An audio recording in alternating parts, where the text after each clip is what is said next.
We start at a quarantine stop check, where a farmer's lorry is hosed down for precaution, and the man dressed head to toe in full body protective gear hilariously says not to worry, because it's nothing to get worked up about, bro, and it's just a minor leak at a biotech facility. Oh, come on. And before you can say, there's more red flags here than that lab in Wuhan, the distracted driver runs over a deer, which suddenly comes back to life via dodgy CGI because reasons. Then we meet Seok Woo, a cold-ass hedge fund manager who tells his underling to do some dodgy shit and also to shut up moaning about the effect that selling everything to help his failing investment will have on the market traders and shit. Later, his daughter Sue-Ann wants to spend her birthday with her female birthing parent in Busan, but he's too busy wrecking people's lives at work to take her on a train to see her stinking mum. Well, that is until his own mum guilt trips him into reconsidering when she shows him what he missed at his kiddie singing show this afternoon. Which, to be fair, is not fucking much.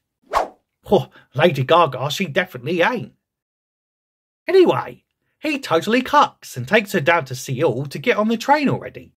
There, we meet some other passengers, which are all bound to be zombie fodder at some point, who include Sang Hwa and his pregnant wife, Sung Jeong. Yong Suk, a selfish COO of a bus company what only looks out for himself. A high school baseball team, including player Yong Guk and his cheerleader girlfriend Jin Hee. Elderly sisters, In Gil and Jong Gil, a nameless driver, and a random traumatised stowaway bum hiding in the bathroom. Anyway, an injured girl jumps on board just as the train pulls away, while some poor sod gets rugby tackled on the platform. Man, Asians seem to take ticketing really fucking serious over there. A little later, little Sue-Ann really needs to drop a steaming deuce, and after being told by Sang Hwa to use another bog because his pregnant wife is in there dropping more solids than a Dr. Dre album, a female train steward called Minji stumbles on the injured girl spazzing out and shit. But everyone's too busy watching escalating riots and utter carnage on the news to notice, and she gets herself munched up when the injured lass decides she wants to go for a piggyback ride down the middle of the frigging carriage. Next thing you know, all hell breaks loose, and there's more living dead people around than in the UK House of Lords. Bruh. Seok Woo picks up little Sue-Ann and runs to the next carriage, where lots of other peeps are cowering like a bunch of cucks, before he shuts the door in the face of Sang Hwa and his pregnant wife. After a moment of hesitation, he finally lets them in, and realises that the monsters only attack when they see them. So naturally, the pregnant wife papers up the glass before her hubby demands an apology from that Seok Woo fella for almost leaving them out to be zombie chow. But he just says he was trying to protect his daughter, so shut up about it already. Seok Woo then phones his mummy, who tells him to look after her granddaughter because she's well fucked, before making worse gagging sounds than a newbie porn star, and then rudely starting to snarl down the phone. Hilariously, the news reports that everything's fine as the government and military totally have everything under control, bro. A statement then played over shots of the cities burning and its people getting utterly wrecked, in the most unconvincing piece of propaganda since James Cameron promised us Terminator Derp Fate would actually be good and totally redeem the franchise after the other movie he also said this about died harder than Bruce Willis at the box office. Later, little Sue-Ann offers one of the elderly ladies a seat, and her dad tells her that she's been a right pussy old melt doing acts of kindness in the midst of a zombie apocalypse and shit, and she should take a leaf out of his book and totally not care about anyone but herself. Suddenly, the nameless train driver comes over the radio and says that the train will terminate at Daejeon station.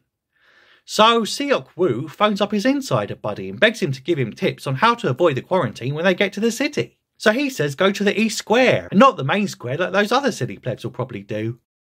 Once at the station, everyone gets off and makes their way upstairs, as that selfish COO of a bus company says his buses were rerouted because the city is in quarantine. So they won't be able to get into Daejeon anyway, so they need to get back on the train and go straight to Busan instead. And laughably, the nameless driver's all like, okay, well why didn't you bloody tell me this before I parked up, you utter twat? Meanwhile, Seok Woo takes little Sue-Ann down an alternate route, before that homeless bum says he overheard him talking about the secret insider deal and totally wants in on it, bro. Little Sue-Ann can't believe her cold, selfish fund manager dad would just screw over the rest of the people like that, despite that being the crux of his whole career and it being his one fucking job to do exactly that on a daily basis. But before he can say, what did I tell you about ourselves coming first, The plebs go down the escalator and run into an army of the dead army.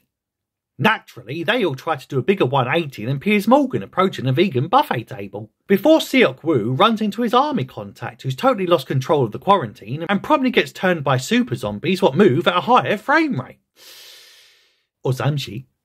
Running back to the train, Sang-hwa saves little Su-an from becoming a fleshy appetizer, as everyone piles back onto the train and the selfish COO of a bus company demands the train guard tell the driver to get them the fuck out of Dodge. And after hilariously spending ages trying to secure the glass door, it immediately shatters only nanoseconds after they lock it.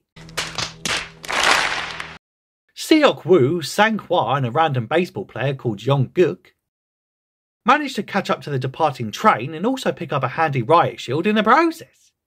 Unfortunately, the trio are now 4 carriages down from all their friends and loved ones, including Sang's pregnant wife and Seok's little daughter.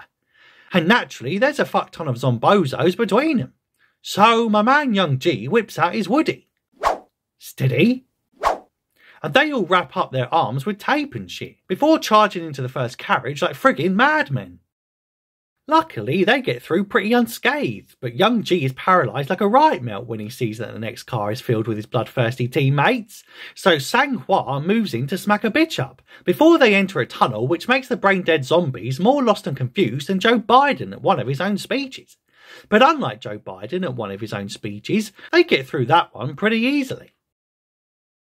Alas, there's even more naughty cannibals in the next one, so they come up with a cunning plan, which consists of distracting the monsters with a mobile phone as soon as they enter another tunnel. And because them monsters are thick as shit, it totally works.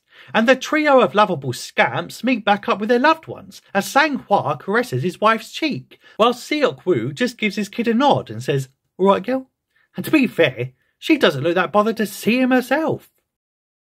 Up ahead in the survivors' carriage, Jin-hee gets a call from her baseball batting boyfriend with a giant Woody, and they're totally coming up to see her. But that selfish COO what loves a bus says they can fuck right off, because they might be infected and they totally can't take the risk of letting them up in here. Meanwhile, the group sneak across the overhead shelves during a tunnel interlude, but the pesky daylight comes back just before Seok Woo and the homeless bum can get through the door. So they plan to run for it on the count of 3. But hilariously, the homeless bum randomly steps on a soda can because both comedy and plot hurdle, bro. And poor Sang-hwa can barely keep the door shut, whilst Young Ji finds the upper class lot have totally locked them out because fear and paranoia, bro. Meanwhile, a now bitten Sang-hwa tells Seok Woo to take his pregnant wife and get the F out of here, because he's now more doomed than the Star Wars project under the ownership of Disney. Bruh.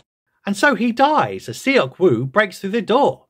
But alas, not in time to save Ingil from getting eaten, because she was simply standing still and having a little rest. Or some shit.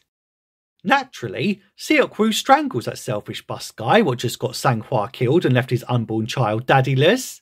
But the bus boss craftily tells them all that he's infected, in a blatant lie more baseless than the official 9/11 report, and so they're told that their group must move on and leave their carriage.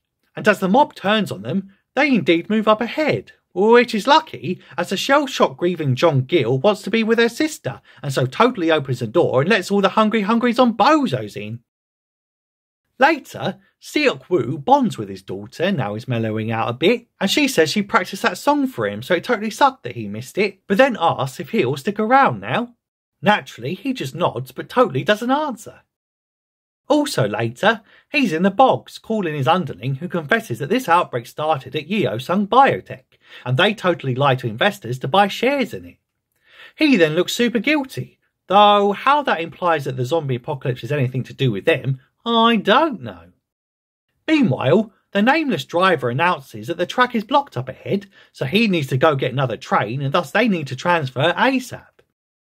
So after eventually starting up a second train, the group move out onto the tracks, and turns out the train guard and the selfish bus boss are still alive. Well, that is until said bus boss shoves a poor sap into a zombie horde so he can get the friff out of Dodge.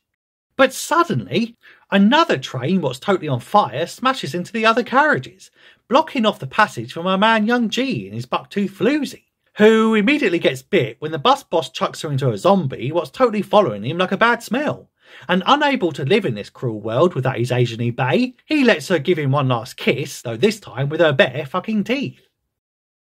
Elsewhere, Seok-woo wakes up under a crashed carriage, whilst outside, the selfish bus boss is running from a bunch of zombies when the nameless train driver stops to help him.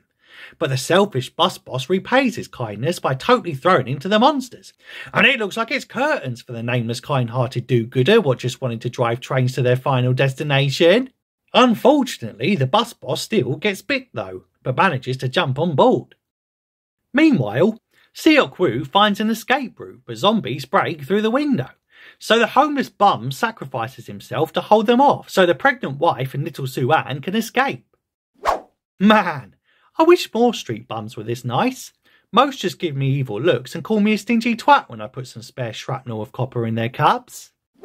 But anyway, the last three race to catch up with a departing train whilst being chased by a horde of walkers.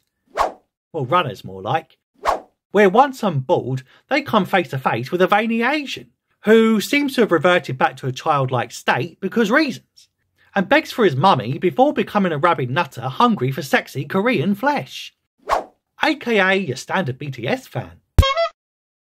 Naturally, he attacks Seok-woo, who lobs him off the train, but not before getting bit himself and starting to feel all woozy and shit.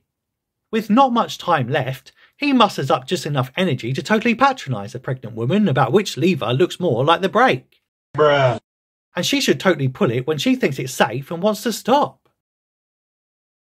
He then says goodbye to little Soo-an, who promptly bursts into tears and says, "You literally promised to stay with me like barely an hour ago, bro." And he's all like, but I didn't actually say that, did I? I just gave an ambiguous nod to preserve plausible deniability, just like them politician fellas do on TV and shit. Anyway, he must have just watched Harry and Meghan's new Netflix show, cause he has a depressive breakdown and proceeds to throw himself off a train, while Soo-an sings her song for a dead daddy, which stops the military from blowing their heads off in a dark tunnel.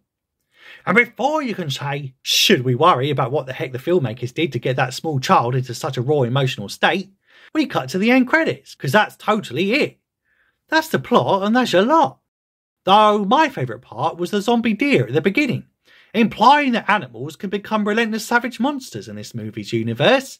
And I'm just now imagining a swarm of reanimated snails and frogs' legs jumping up off diners' plates in a fancy restaurant, and upper-class snobs getting suckered to death by zombie octopuses and shit. But anyway, consider ringing that bell thing so you don't miss any future recaps.